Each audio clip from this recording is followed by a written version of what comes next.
Next topic है computer programming languages, programming भाषाएं। तो सॉफ्टवेयर के जब हम टाइप्स की बात करते हैं तो दो टाइप्स हमने समझे, सिस्टम सॉफ्टवेयर यानी कि ऑपरेटिंग सिस्टम, दूसरा टाइप एप्लीकेशन सॉफ्टवेयर यानी कि प्रोग्राम। तीसरा पार्ट हमें समझना है कंप्यूटर प्रोग्रामिंग लैंग्वेजेस। तो यहां पर यह बात आप अच्छे से समझ लें कि कंप्यूटर में प्रबंधन करने के लिए, मैनेजमेंट करने के लिए ऑपरेटिंग सिस्टम को हेल्प ली जाती है, यानी कि सिस्टम सॉफ्टवेयर की हेल्प ली जाती है। प्रोग्रामों पर काम करने के लिए प्रोग्राम्स होने भी चाहिए, तो प्रोग्राम्स को ही एप्लीकेशन प्रोग्राम्स कहा जाता है, एप्लीकेशन सॉफ्टवेयर्स कहा जाता है। तो ये समझ लीजिए कि काम करने के लिए, ऑपरेशंस करने के लिए हमें जरूरत है एप्लीकेशन सॉफ्टवेयर्स की यानी कि प्रोग्राम्स की। उन सबको मैनेज करने के लिए जरूरत है ऑपरेटिंग सिस्टम की यानी कि सिस्टम सॉफ्टवेयर की।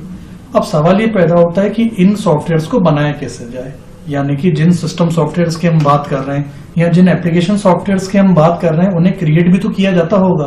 तो इन्हें क्रिएट करने के लिए भी हमें सॉफ्टवेयर की जरूरत है, यानी कि इनको बनाने के लिए भी हमें एक सॉफ्टवेयर की जरूरत है। और बनाने के लिए जिन सॉफ्टवेयर्स का यूज किया जाता है वो कहलाती हैं प्रोग्रामिंग लैंग्वेजेस।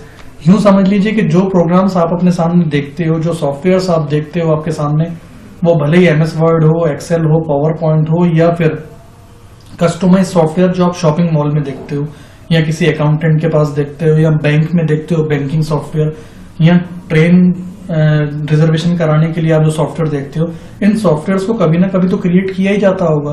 तो इन सॉफ्टवेयर्स को क्रिएट करने के लिए जिन सॉफ्टवेयर्स की जरूरत होती है वो सॉफ्टवेयर कहलाते हैं कंप्यूटर प्रोग्रामिंग लैंग्वेजेस। मोटे तौर पे आप ये समझ लें कि कंप्यूटर प्रोग्रामिंग लैंग्वेजेस की हेल्प से ही सॉफ्टवेयर्स को क्रिएट किया जाता है।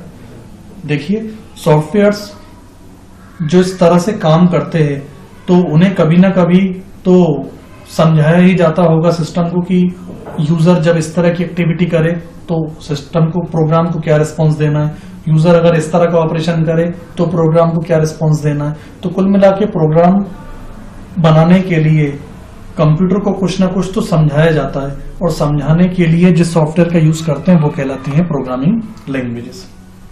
यहां पर मैं एक बात क्लियर कर दूं कि कंप्यूटर क्योंकि एक इलेक्ट्रॉनिक डिवाइस है तो इसे केवल निर्देशों के रूप में दो ही बात चीजें समझ में आती हैं, वो है 0 और 1। कंप्यूटर देखिए इलेक्ट्रॉनिक डिवाइस होने के कारण सिग्नल्स पर बेस्ड है। डेटा इसके पास, आप भले ऑडियो स्टोर करें इसके अंदर या वीडियो स्टोर करें या टेक्स्ट स्टोर करें, हमें ऑडियो सुनाई देता है, वीडियो हम देखते हैं, टेक्स्ट भी हम लोग देखते हैं। हम लोग को टेक्स्ट की तरह दिखता है, ऑडियो की तरह सुनाई देता है, वीडियो की तरह दिखता है। लेकिन सच बात यह है कि कंप्यूटर सिस्टम में ये सारा डेटा 0 और 1 के फॉर्म में स्टोर होता है, क्योंकि सारा डेटा सिग्नल्स के फॉर्म में ही इसके पास आता है, सिग्नल्स के फॉर्म में ही ये डेटा देता है। और सिग्नल बनते हैं 0 और 1 से। याद रखिएगा, signals are usually, digital signals की बात कर रहा हूं मैं, digital signals are usually created through 0 and 1। तो यहाँ पर जो भी डेटा कंप्यूटर के पास होता है that is always in the form of 0 and 1। और कंप्यूटर सिस्टम इनफैक्ट 0 और 1 के अलावा कुछ समझ सकता भी नहीं है। कंप्यूटर सिस्टम को देखा जाए तो एक ही भाषा समझ में आती है, वो है 0 और 1।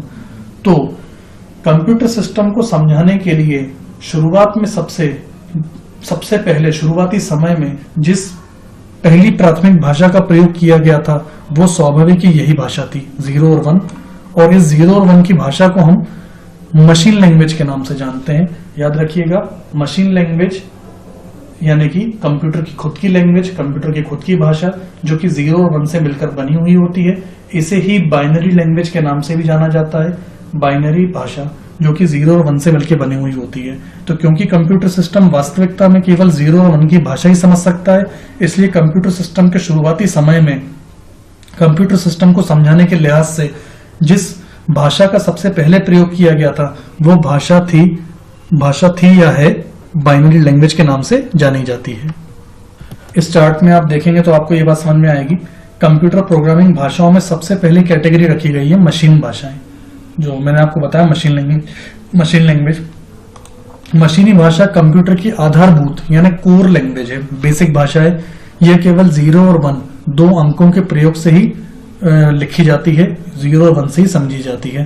तो देखिए, कंप्यूटर समझता भी 0 और 1 है, और अगर आप निर्देश भी 0 और 1 में ही दोगे तो इसे किसी कन्वर्टर की जरूरत नहीं है। मतलब यूं समझ लीजिए कि अगर आपको बंगाली भाषा आती है, हिंदी नहीं आती मान लीजिए, और अगर आपको बंगाली आती है और मैं बंगाली बोल रहा हूं तो कोई दिक्कत ही नहीं है। लेकिन अगर आपको सिर्फ बंगाली आती है और मैं हिंदी में बात कर रहा हूं तो कहीं ना कहीं हमें कन्वर्टर की जरूरत पड़ेगी जो मेरी हिंदी भाषा को आपको बंगाली में समझाए और आपकी बंगाली भाषा मुझे हिंदी में समझाए।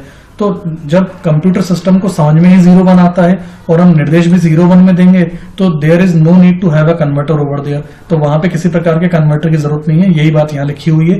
इसे किसी अनुवादक प्रोग्राम की जरूरत नहीं होती है। यहाँ पर मैं समझा दूं कि 0 और 1 के थ्रू कंप्यूटर सिस्टम को समझाना बहुत ज्यादा एक कॉम्प्लिकेटेड वर्क है। अभी मैं आपसे कहूं, अपन एक प्रैक्टिकल बात करें, मैं आपसे बोलूं कि पानी को हम 101001 बोलेंगे आज से, चाय को हम 101000 बोलेंगे आज से, तो ये प्रैक्टिकली चीजों को याद करना लगभग नामुमकिन के बराबर है। तो ये बहुत ज्यादा यूजर फ्रेंडली नहीं कही जा सकती। इसीलिए आगे जैसे जैसे टेक्नोलॉजी बढ़ी तो प्रोग्रामिंग लैंग्वेजेस अब पूरी तरह से, आज के समय की हम बात करें तो प्रोग्रामिंग लैंग्वेजेस पूरी तरह से अब इंग्लिश बेस्ड हो चुकी हैं। इंग्लिश बेस्ड मतलब उसमें इंग्लिश शब्दों का प्रयोग किया जाता है, इंग्लिश कीवर्ड्स का प्रयोग किया जाने लगा है। तो अब जो प्रोग्रामिंग लैंग्वेजेस में हम इंग्लिश कीवर्ड्स का यूज करने लगे हैं तो हमें कभी भी ये नहीं समझना चाहिए कि कंप्यूटर आजकल इंग्लिश समझने लगा है। देखिए, कंप्यूटर एक इलेक्ट्रॉनिक मशीन है, सिग्नल्स पर आधारित है। वो पहले भी 0-1 ही समझती थी, वो आज भी 0-1 ही समझती है।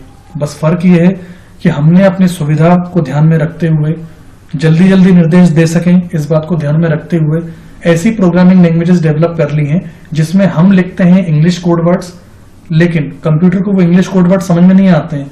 वो फिर कन्वर्टर की सहायता से उन्हें 1-0 में परिवर्तित कर लेता है और फिर जो आउटपुट, वो जो रिस्पॉन्स वो 1-0 के कोड वर्ड में देता है, हमारा कन्वर्टर उसे इंग्लिश में कन्वर्ट करके हमको समझा देता है। तो वो जिन लैंग्वेजेस की मैं बात कर रहा हूं वो उच्च स्तरीय भाषाएं हैं जिन्हें हम हाई लेवल लैंग्वेज के नाम से जानते हैं। फिलहाल हम शुरुआती स्टेप पे वापस आते हैं।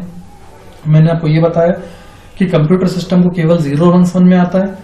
तो शुरुआती समय में जब उच्च स्तरीय भाषाएं नहीं होती थी तो उस समय कोई विकल्प नहीं था, हमें कंप्यूटर से बात करने के लिए, कंप्यूटर को समझाने के लिए 0 और 1 का इस्तेमाल करना ही होता था। इसके अलावा हमारे पास कोई चॉइस बिल्कुल भी नहीं थी। अब कंप्यूटर सिस्टम को जब हम 0 और 1 के थ्रू निर्देश देने लगे, 0 और 1 के माध्यम से समझाने लगे, तो कंप्यूटर उन बातों को समझने लगा। लेकिन ये हमारे लिए परेशानी थी कि हम हर एक बात को 0 और 1 में पहले कन्वर्ट करें, फिर सिस्टम को इंस्ट्रक्ट करें, तो वो बहुत ज्यादा लेंदी प्रोसेस हो जाती थी। तो उसके बाद डेवलप हुई असेंबली लैंग्वेजेस। असेंबली लैंग्वेजेस में ये मैं धीरे धीरे स्क्रॉल कर देता हूं ताकि आप ये नोट कर सकते हैं मशीनी भाषाओं की विशेषताएं। मशीनी भाषाएं यानी मशीन लैंग्वेज, बाइनरी लैंग्वेज, इन्हें आप नोट कर सकते हैं। अब मैं बात करता हूं असेंबली लैंग्वेज के बारे में। तो असेंबली लैंग्वेज में 0-1 का तो प्रयोग किया ही जाता था, यहां पर थोड़े बहुत निमोनिक कोड्स का प्रयोग किया गया। निमोनिक में मैं आपको बता दूं कि M साइलेंट होता है।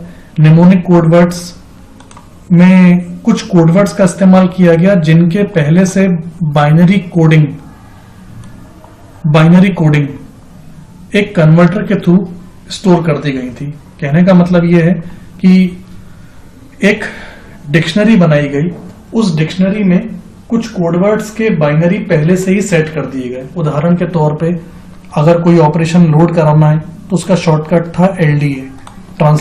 तो LDA का जो भी कोडवर्ड रहता होगा बाइनरी में 1010, जो भी XYZ होता, XYZ तो नहीं होता था, 1010 जो भी बाइनरी में कन्वर्जन होता था वो एक कन्वर्टर में स्टोर कर दिया गया और उस कन्वर्टर को नाम दिया गया असेंबलर। याद रखिएगा कि कंप्यूटर सिस्टम को 0-1 वाली भाषा ही समझ में आती है। अगर अपन 0-1 में ही निर्देश देंगे तो किसी कन्वर्टर की जरूरत नहीं है। लेकिन क्योंकि सुविधा के हिसाब से हमने असेंबली लैंग्वेज में 0-1 के अलावा इस तरह के निमोनिक कोड्स यूज किए। अब निमोनिक कोड्स स्वाभाविक है कंप्यूटर के समझ में नहीं आएंगे क्योंकि कंप्यूटर सिस्टम को 0-1 के अलावा कुछ समझ में नहीं आता। तो असेंबली लैंग्वेज के साथ एक कन्वर्टर प्रयोग में लिया गया, उस कन्वर्टर को कहा जाता है असेंबलर। उस असेंबलर में इस तरह के कोड्स और उनके बाइनरी मीनिंग्स को पहले से ही स्टोर कर दिया गया। ये एक डिक्शनरी की तरह आप समझ लीजिए, डिक्शनरी की तरह। तो होता यह था कि असेंबली भाषा में हम लोग इस तरह के LDA जैसे कुछ कोडवर्ड्स का इस्तेमाल करते थे और असेंबलर उन्हें बाइनरी में कन्वर्ट करके सिस्टम को समझा देता था। उसी प्रकार सिस्टम जो रिस्पॉन्स देता था बाइनरी में, असेंबलर उन्हें वापस इंग्लिश में कन्वर्ट करके हमको समझा देता था। तो असेंबली लैंग्वेज में बहुत हद तक बाइनरी का भी यूज किया गया और इस तरह के कोड वर्ड्स का भी यूज किया गया।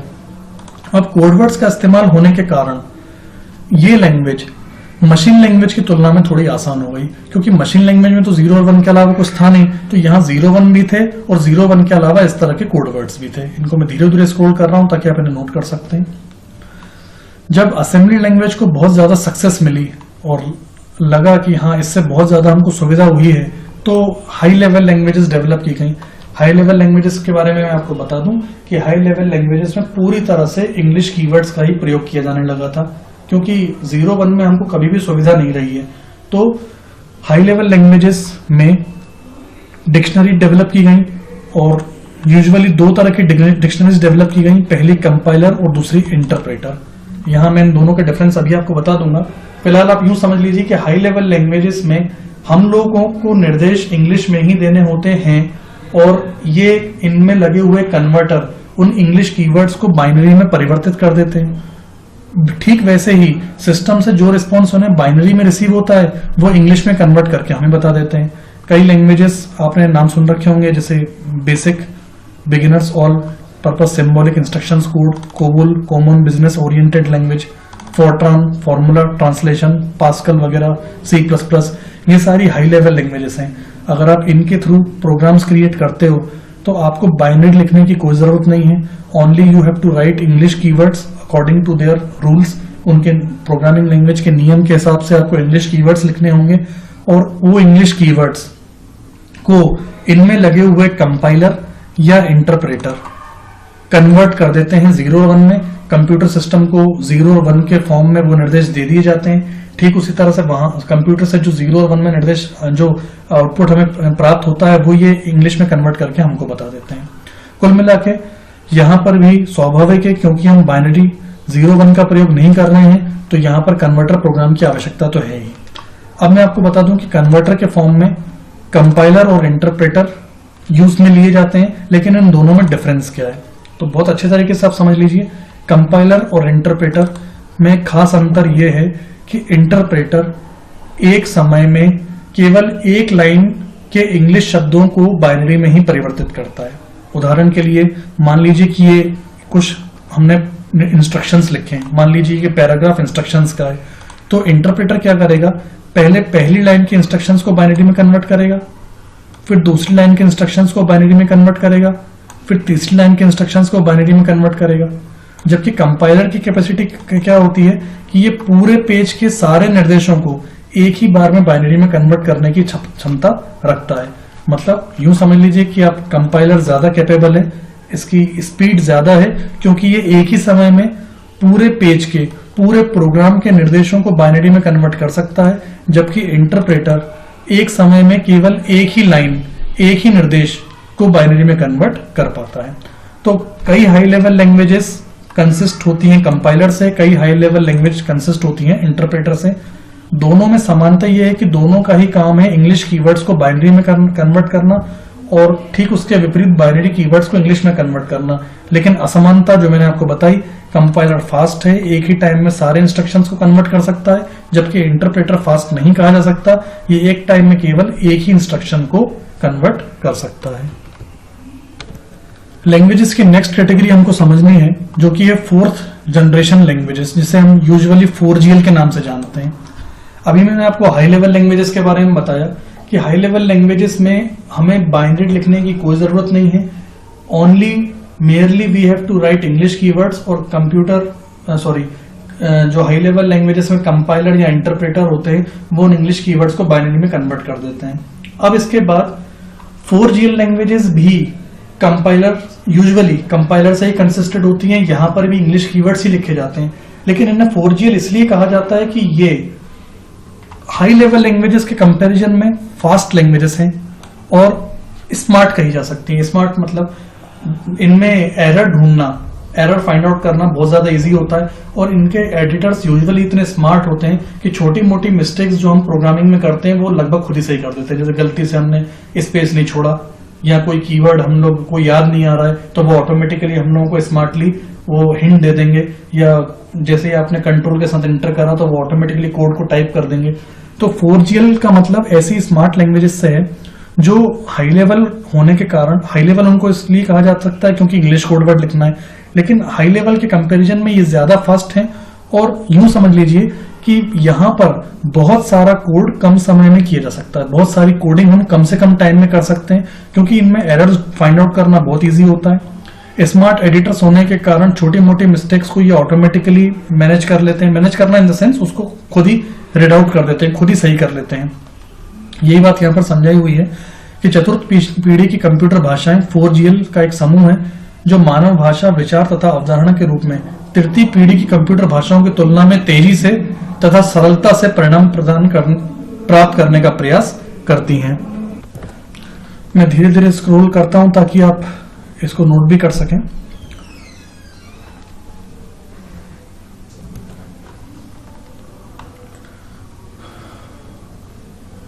जैसा मैंने आपको बताया कि 4GL लैंग्वेजेस के एडवांटेजेस, 4GL लैंग्वेजेस की भाषा को सीखना सरल है क्योंकि ये यूजर फ्रेंडली होती हैं और इसमें सॉफ्टवेयर का विकास करना आसान है। आसान इन द सेंस ऐसा है कि यूजर फ्रेंडली होने के कारण, स्मार्ट एडिटर होने के कारण और बहुत सारी चीजें रेडीमेड होने के कारण, टूल बॉक्स वगैरह की फैसिलिटी मिलने के कारण, ऑटोमेटिक कोडिंग जैसी फीचर्स होने के कारण। ऑटोमेटिक कोडिंग से मतलब ये है कि आप केवल ड्रैग एंड ड्रॉप के थ्रू, आप केवल ड्रैग और ड्रॉप करें किसी टूल को, उसकी कोडिंग ऑटोमेटिकली रीराइट हो जाती है। तो इस तरह के फीचर को ऑटोमेटिक कोडिंग राइटर भी कहा जाता है। तो इसलिए इस तरह के सॉफ्टवेयर प्रोग्रामिंग लैंग्वेजेस का बेनिफिट ये है कि कम टाइम का कंजम्पशन किए, कम एफर्ट्स लगाए, बहुत कम कोडिंग के थ्रू डेवलपमेंट बहुत ज्यादा किया जा सकता है। जबकि पहले ऐसा होता था कि कोडिंग बहुत सारी करनी पड़ती थी और आउटपुट हमें थोड़ा सा मिलता था। टेक्सचुअल इंटरफेस के साथ ग्राफिकल इंटरफेस तो खैर इनमें होता ही है। प्रोग्रामरों की चतुर्थ पीढ़ी की भाषाओं के विकल्प उपलब्ध होते हैं। भाषाओं के विकल्प मतलब अब रीजनल लैंग्वेजेस में भी आपको ये चीजें अवेलेबल हो जाती हैं। तो भाषाओं के विकल्प कई ज्यादा हैं। भाषाओं में, चतुर्थ पीढ़ी की भाषाओं में यानी 4GL में प्रोग्रामिंग में कम निर्देश लिखने होते हैं। जैसा मैंने पहले आपको बताया था कि निर्देश कम लिखने होते हैं, आउटपुट हमें काफी बड़ा मिलता है। भाषाओं की उपलब्धता कठिन है। जैसा मैंने आपको बताया कि लैंग्वेजेस की वैरायटी बहुत ज्यादा अवेलेबल है और रीजनल लैंग्वेजेस में भी हमको इसके बेनिफिट्स मिल रहे हैं। तो ओवरऑल बात यह है कि इन सारी जितनी भी तरह की लैंग्वेजेस हैं उन्हें 4 तरह की कैटेगरीज में डिवाइड किया गया है। यहाँ पर सबसे पहले मशीन लैंग्वेज, जिसमें हमें इंस्ट्रक्शन भी 0-1 में देने होते हैं, कंप्यूटर समझता भी डायरेक्टली है इसको, किसी तरह के कन्वर्टर की कोई जरूरत नहीं होती। सेकेंडली, मशीन लैंग्वेज के बाद डेवलप हुई असेंबली लैंग्वेज। इसमें कुछ इंग्लिश कीवर्ड्स का प्रयोग किया गया और इंग्लिश कीवर्ड्स होने के कारण कन्वर्टर की जरूरत थी, तो इसमें असेंबलर नाम के कन्वर्टर का यूज किया गया। याद रखिएगा, असेंबलर कन्वर्टर को असेंबली लैंग्वेज के साथ ही यूज में लिया जाता था। उच्च स्तरीय भाषा यानी हाई लेवल लैंग्वेजेस, यहाँ पर हम इस काबिल हुए कि हमें बाइनरी लिखने की जरूरत नहीं होती थी, केवल हम इंग्लिश कीवर्ड्स लिखते थे और सिस्टम उन्हें इनमें लगे हुए कंपाइलर या फिर इंटरप्रेटर इन्हें बाइनरी में कन्वर्ट कर देते थे। मैंने आपको डिफरेंस बताया था, एक बार और याद दिला देता हूँ। कंपाइलर और इंटरप्रेटर इन्हीं हाई लेवल लैंग्वेजेस में यूज में लिए जाते हैं, 4GL में भी यूज में लेते हैं।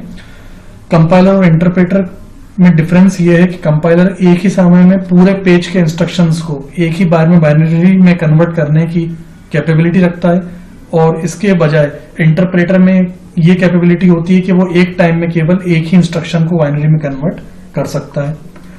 4GL ऑब्वियसली पूरी तरह से इंग्लिश कीवर्ड्स पर बेस्ड है। स्मार्ट लैंग्वेजेस कही जा सकती हैं, अभी के टाइम के एडवांस लैंग्वेजेस 4GL लैंग्वेजेस हैं।